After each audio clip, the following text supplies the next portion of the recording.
بسم اللہ الرحمن الرحیم. ناظرین میں ہوں جاوید بلوچ اور امید ہے آپ لوگ خیریت سے ہوں گے.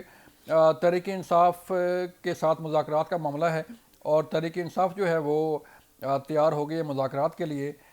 حکومت بھی چاہتی ہے کہ مذاکرات ہوں، لیکن کن لائنز پر، کن ڈیمانڈز پر اور کن جو ہے وہ شرائط پر یہ مذاکرات ہونے جا رہے ہیں. کیونکہ تحریک انصاف کی جو ڈیمانڈز ہیں وہ اس قدر سخت ڈیمانڈ ہیں کہ حکومت کا یہ کہنا ہے کہ ان کا پورا ہونا جو ہے پاسبل نہیں ہے. اس پہ بات کریں گے. اور پھر ایک اور نئی چیز سامنے آئی ہے کہ وزیر دفاع نے یہ کہا ہے کہ علی مین گنڈا پور کے جو گارڈ تھے انہوں نے فائرنگ کی بلیو ایریا میں جب وہ جا رہے تھے، تو اس سے بھی نقصان ہو سکتا ہے. اس پہ بھی بات کریں گے. اور جنرل فیض حمید سابق D G I S I general Faiz Hamid صاحب کہ کن سیاستدانوں سے رابطے تھے. آج ایک بڑی تہلکہ خیز خبر جو ہے وہ سامنے آئی ہے کہ گزشتہ روز انہیں چارج شیٹ کیا گیا تھا، لیکن آج یہ خبر سامنے آئی ہے کہ ان کے کئی سیاستدانوں سے، جس میں تحریک انصاف کے بانی چیئرمین عمران خان بھی ہیں، ان سے رابطے میں تھے اور ان کے ساتھ جو ہے وہ سیاسی امور پر چیزیں چل رہی تھیں. اس پہ بھی بات ہوگی. سب سے پہلے چلتے ہیں کہ تحریک انصاف کے ساتھ مذاکرات کامیاب ہوں گے نہیں ہوں گے. یہ بڑا اہم سوال ہے. تحریک انصاف چاہتی کیا ہے؟ تحریک انصاف یہ چاہتی ہے کہ 26ویں آئینی ترمیم جو ہے اسے ختم کیا جائے. تحریک انصاف یہ چاہتی ہے کہ ان کا چوری شدہ مینڈیٹ جو ہے وہ واپس کیا جائے. یہ چوری شدہ مینڈیٹ کا مطلب کیا ہے؟ یعنی کہ 180 سیٹیں جو ہیں وہ تحریک انصاف نے جیتی ہیں، وہ انہیں واپس کی جائیں. اور اس کا مطلب یہ ہے کہ اگر حکومت یہ مطالبہ مانتی ہے تو حکومت کا مطالبہ ماننے کا مطلب یہ ہے کہ حکومت گھر چلی جائے اور 180 سیٹیں تحریک انصاف کو دے کے تحریک انصاف اپنی مرضی کی حکومت جو ہے وہ بنا لے. تیسری ڈیمانڈ یہ ہے کہ تحریک انصاف کے بانی چیئرمین عمران خان کو رہا کیا جائے. اب یہ ساری ڈیمانڈ جو ہیں اگر ہم دیکھیں تو اس میں کس حد تک جو ہے وہ حکومت ان کو پورا کر سکتی ہے، یہ بڑا اہم سوال ہے. ہمارے ذرائع یہ بتا رہے ہیں کہ مذاکراتی کمیٹی جو بنائی گئی ہے تحریک انصاف کے بانی چیئرمین عمران خان کی طرف سے، انہیں بھی یہ مینڈیٹ حاصل نہیں ہے کہ وہ ڈیورنگ ڈائلاگ جو ہے جب بیٹھتے ہیں ٹیبل پہ تو گیو اینڈ ٹیک ہوتا ہے.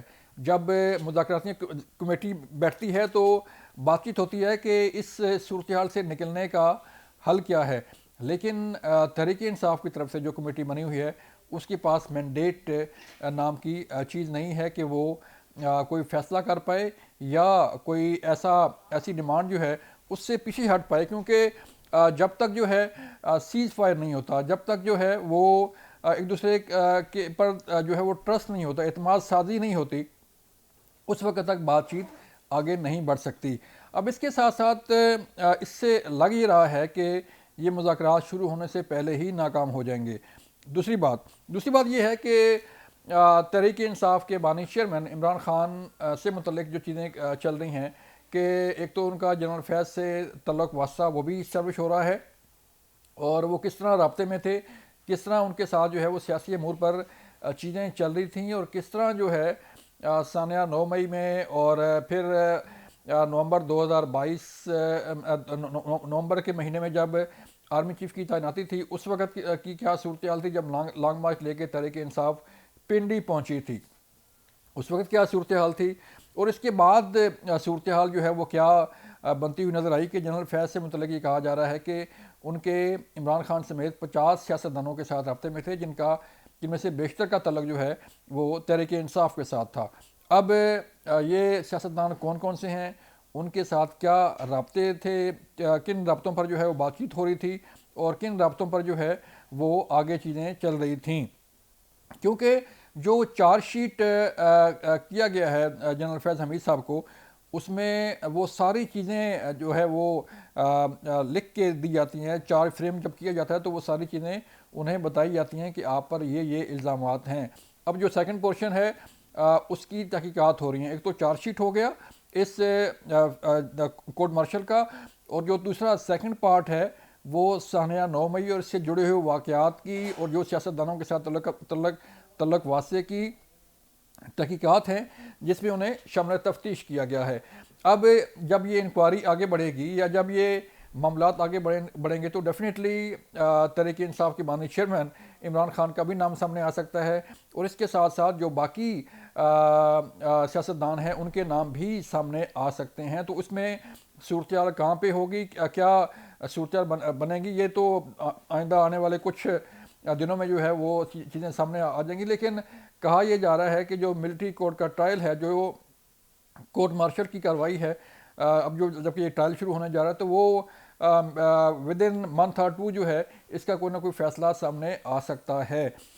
اب تیسری بات جو ہم کرنے جا رہے ہیں وہ یہ ہے کہ عمران خان کا جو 190 ملین پاؤنڈ کیس ہے اس میں بڑی اہم پیش رفت جو ہے وہ سامنے آنے والی ہے، وہ یہ کہ 190 ملین پاؤنڈ کا ٹرائل جو ہے وہ آلموسٹ کمپلیٹ ہو چکا ہے، 342 کا بیان بھی ریکارڈ ہو چکا ہے، اور 342 کا بیان ریکارڈ ہونے کا مطلب یہ ہے کہ کیس اب جو ہے وہ فائنل راؤنڈ میں پہنچ چکا ہے، اور کسی بھی وقت اس کیس کا فیصلہ آ سکتا ہے، کیونکہ ایک طرف تو عمران خان پر 26 نومبر کے مقدمات ہیں، ایک طرف عمران خان پر سانحہ 9 مئی کے مقدمات ہیں، اور دوسری طرف اب 190 ملین پاؤنڈ کیس بھی اپنے حتمی مرحلے میں داخل ہو گیا ہے، اور اس کا فیصلہ کسی بھی وقت ہو سکتا ہے۔ اس کا مطلب یہ ہے کہ اگر اس کیس کا فیصلہ سامنے آتا ہے، جو کہ شواہد سے یہ لگ رہا ہے، جو کہ کارروائی سے یہ لگ رہا ہے کہ ہو سکتا ہے کہ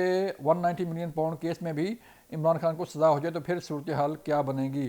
اس کے علاوہ 26 نومبر کی اور سانحہ 9 مئی کی جو جوڈیشل انکوائری کی ڈیمانڈ تھی، وہ بھی اس کے متعلق یہ چیز سامنے آ رہی ہے کہ سپریم کورٹ کے پاس اس کا اختیار نہیں ہے کہ کسی بھی معاملے پر جوڈیشل کمیشن کو آرڈر کرے، کیونکہ یہ پیورلی وزیر اعظم کا، حکومت کا جو ہے وہ اختیار ہے کہ وہ کسی بھی واقعے کی انکوائری کے لیے جوڈیشل کمیشن قائم کر سکے۔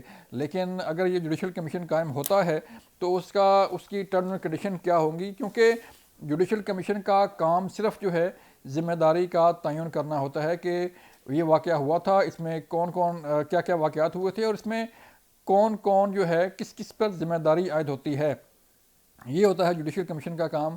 جوڈیشل کمیشن کسی خلاف کارروائی نہیں کر سکتا، اور نہ ہی جو ہے اس کے پاس اختیار ہوتا ہے کہ وہ کسی خلاف آرڈر کرے، یا کسی کو اندر کرے، یا گرفتار کروائے، یا کوئی ایف آئی آر کروائے۔ تو وہ اپنی ریکمنڈیشن جو ہے وہ حکومت وقت کو بھیجتا ہے، اور اس پر ساری کارروائی آگے بڑھتی ہے۔